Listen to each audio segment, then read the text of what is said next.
Friends, అందరికీ నమస్కారం. నా పేరు ఏ రమేష్. నేను పోతుబోలు Vivo4లో ఐసీఆర్గా పనిచేస్తాను. మా సొంత పొలం ఒక 2 ఎకరాలు ఉండదు మాకు. ఇప్పుడు వరి కూడా నారు పోసినాము. వరి మడి కూడా నాటుకోవాలా. ఒక 15 కుంటలు కూడా టమాటా మొలకలు నాటినాము. ఈ టమాటా మొలకలకు జీవామృతము తయారు చేసుకోవాలని ఒక డ్రమ్ము తెచ్చినాము.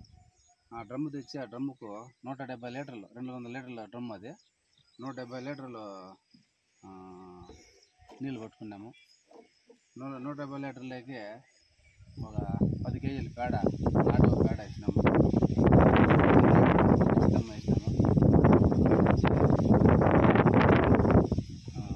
3 కేజీలు బెల్లం వేసినాము. మళ్ళీ అటువంటి పుట్టమన్ను ఒక పిడికిలు వేసినాము. మళ్ళీ బోండాలు శనగపిండి అది 1 కేజీ వేసినాము.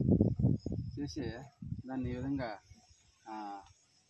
72 గంటలు బాగా మురగబెట్టుకొని మేము మళ్ళీ చెట్లకు డ్రిప్ ద్వారా ఎక్కించుకోవడం జరుగుతూ ఉంది. ఈ విధంగా మనం కనీసం వారానికి ఒకసారి ఈ జీవామృతము పంపించుకున్నట్లయితే మొలక బాగా మనం వేపుగా రావడం జరుగుతుంది. ఈ జీవామృతంతోనే పైన పిచికారి చేసుకున్నామంటే ఆ తెల్ల చీడలు, ఆ దోమ,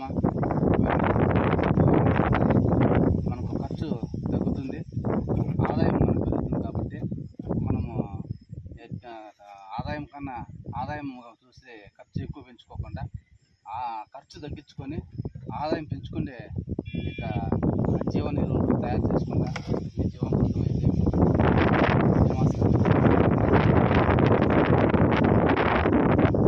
ఘనజీవామృతము దుక్కులు వేసుకోవడం అయితే, దిబ్బెరు వేసుకోవడం అయితే, ఈ విధంగా ఎరువులన్నీ వేసుకొని మన పంటలని కాపాడుకొని మనం ఆరోగ్యకరంగా ఉండేది కాక భూమిని కూడా ఆరోగ్యకరంగా ఉంచుకొని మనం తినే ఆహారము కలుషితం అయిపోయింది. కాబట్టి మనమైన